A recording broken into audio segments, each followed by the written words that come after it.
Tem uma frase sobre o casamento que todo mundo conhece, né? A gente ouve em cerimônias, em discussões, o que Deus ajuntou. Mas o que será que ela realmente significa? Hoje, a gente vai mergulhar na fonte dessa ideia para entender melhor. Olha só a citação completa lá em Mateus. Portanto, o que Deus ajuntou, não o separe o homem. Só bem definitivo, né? Quase como um selo de permanência. E é exatamente esse o nosso ponto de partida. Só que essa afirmação tão forte acaba levantando uma outra questão, uma pergunta bem complicada e muito pessoal para muita gente. Tá, mas e quem Deus não uniu? E é aqui que o debate começa a esquentar. E é super importante entender de onde vem essa pergunta. A fonte que a gente está analisando mostra que ela é muitas vezes usada como uma justificativa, sabe? Para questionar se um casamento deve mesmo continuar, levantando a ideia de que, talvez, aquela união específica nunca teve a bênção divina para começo de conversa. Ok, então para a gente desembolar essa controvérsia, primeiro a gente precisa dar um passo para trás. De acordo com a nossa fonte, temos que voltar lá na intenção original do casamento.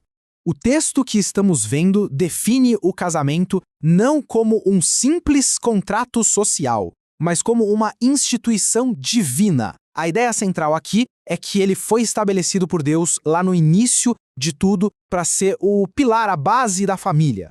E para reforçar essa ideia, a fonte usa as palavras de Jesus em Mateus, que voltam lá na criação.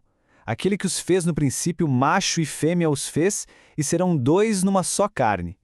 Isso coloca o casamento como um princípio fundamental, uma coisa original. Certo.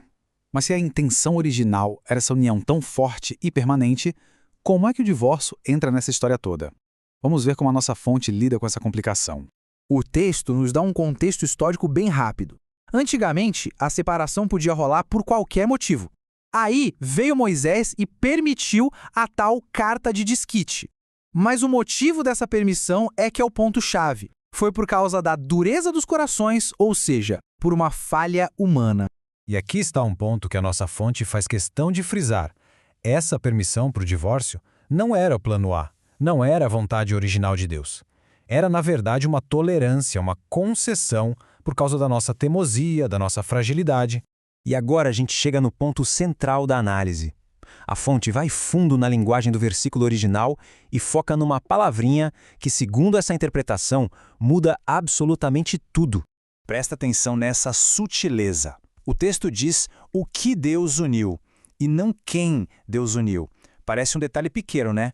Mas é aqui que está o eixo de todo o argumento que a nossa fonte apresenta. Vamos quebrar isso para ficar mais claro. Se o texto usasse a palavra quem, a gente poderia entender que se refere a casais específicos, escolhidos a dedo por Deus. Isso abre margem para cada um julgar se a sua união é aprovada ou não. Mas ao usar o que, a conversa muda. A referência passa a ser algo muito maior, a própria instituição do casamento. Então, tá, mas na prática, o que essa diferença entre quem e o que realmente significa? Como é que isso muda a nossa compreensão daquela frase tão famosa?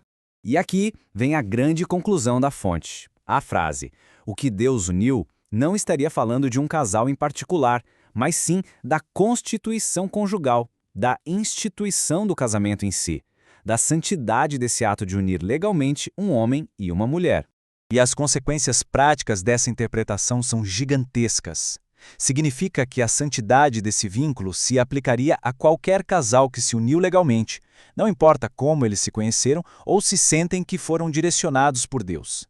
O foco sai da aprovação divina de um par e vai para a santidade do compromisso que eles assumiram.